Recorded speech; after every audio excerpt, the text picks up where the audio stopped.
This is the Sony Xperia 1 a phone I've had a bit of a love-hate relationship with. And after daily driving it for about a year, I think it's the perfect time to talk about it. First, let's talk about the easiest thing to love about this device, the 21:9 4K cinematic display. And while I do love AMOLED displays, this actual OLED display has everything else beat by a mile. And the two front-facing speakers sound phenomenal. Which, if you pair it up with a stand, it makes it perfect for watching media on. Or if you pair it up with some kind of a controller, it makes it a great device for gaming. Which is further complemented by the expandable storage slot, which gives you up to 1 terabyte of space, which you can use to store a variety of games, or use it as additional storage for your camera. And speaking of the camera, the different zoom modes you have access to are absolutely insane. And they even have quirky features like the dedicated shutter button here. And thanks to the Snapdragon 888 processor and abundance of RAM, you won't have trouble running some of the more demanding apps on the platform. And they even get some of the small things right, like a headphone jack. I'm also a massive fan of the Xperia Companion app, which can seriously save your phone if you end up breaking it at some point. And now that we've gotten some of my favorite things out of the way, let's talk about why I'm swapping it out. Unfortunately, a lot of my favorite features actually cause some of the biggest problems with this device. For instance, I can't make it through a day without needing to charge this thing. The screen takes up quite a chunk of the battery power, and there isn't a way to reduce the resolution or the frame rate. And if you plan to use it for video, make sure you have a charger or a battery pack nearby, because it's going to die quick. And believe it or not, that's actually an improvement. Originally, I wasn't able to make it through half a day, but after rooting the device and installing a new kernel, I was able to get just about a day's worth, but like barely. Keep in mind, that is during light usage, not heavy usage. If I do heavy usage, well, it's gonna be a brick soon. This is also why I set up a trigger to turn on stamina mode automatically when it hits 60%. And after briefly touching on the cameras, I need to tell you, I hate them.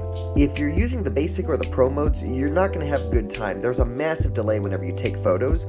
It is great when you use some of the more manual pro modes so long as you have time to set up a shot, but if you're trying to capture a moment to like in the moment, it's not going to happen. And while I have been using this phone to produce videos for YouTube and TikTok, it has not been a good experience.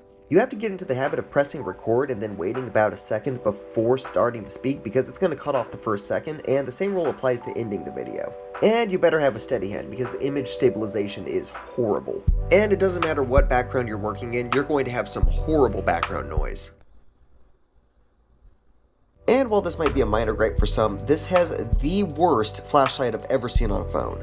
So here is the light off. Let's go ahead and turn it on. And you can see, well, there you go. Now you can kind of see something. And to clarify, there is no additional settings. That's all you get. Now let's compare that against the lowest setting on my S10 Plus and the highest setting. There's also the issue of the screen brightness. When you have this thing maxed out, you can kind of make it out in sunlight when compared to the S10 Plus, which you can make out just fine. In fact, to get a comparable amount of brightness, I actually had to turn this down to 65%. And while I love having a SIM tray that you can open up without needing to use any tools, it is a massive pain trying to get it back in without the SD card or SIM falling out. The problem is they don't really lock in well, and this plastic is way too thin, so when you try to push it in there, it bends ever so slightly and, well, pops one of the two of them out. For instance, it popped out when I just tried to put it back in. You'll also find that some apps play on this like a complete dream with the 21:9 screen, while other ones will start glitching out on the bottom and the top of the screen because they don't know what to do with it. And if you enjoy having a DeX-like experience on your phone, then you'll find a functional, if a little buggy experience here. The Root app's second screen can help alleviate these issues, though you can expect it's going to crash on you at some point. And while most of what we described today are pretty minor issues, it's time to get into the biggest problems, the software. For instance, I'm still not positive how I trigger this bug, but it completely breaks the multitasking, forcing you to restart the phone. Which ties into another bug that is best demonstrated through TikTok. Right now the app launches and works fine, but if we restart the device, and then we try to launch the app, it's broken, forcing you to uninstall it and reinstall it and log in again. And the biggest problem with this multitasking issue is it doesn't matter if it's on a non-rooted phone, a rooted phone, the stock firmware, or a custom firmware, it's going to persist regardless.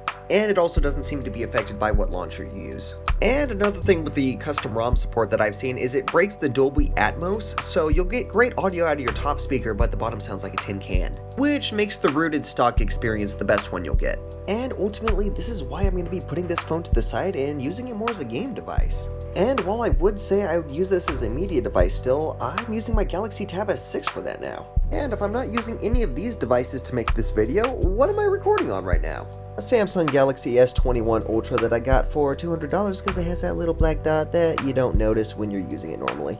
And don't forget to like, follow, and share if you found value in this video. And check out some of these awesome websites if you want to put more awesome tech in my hands.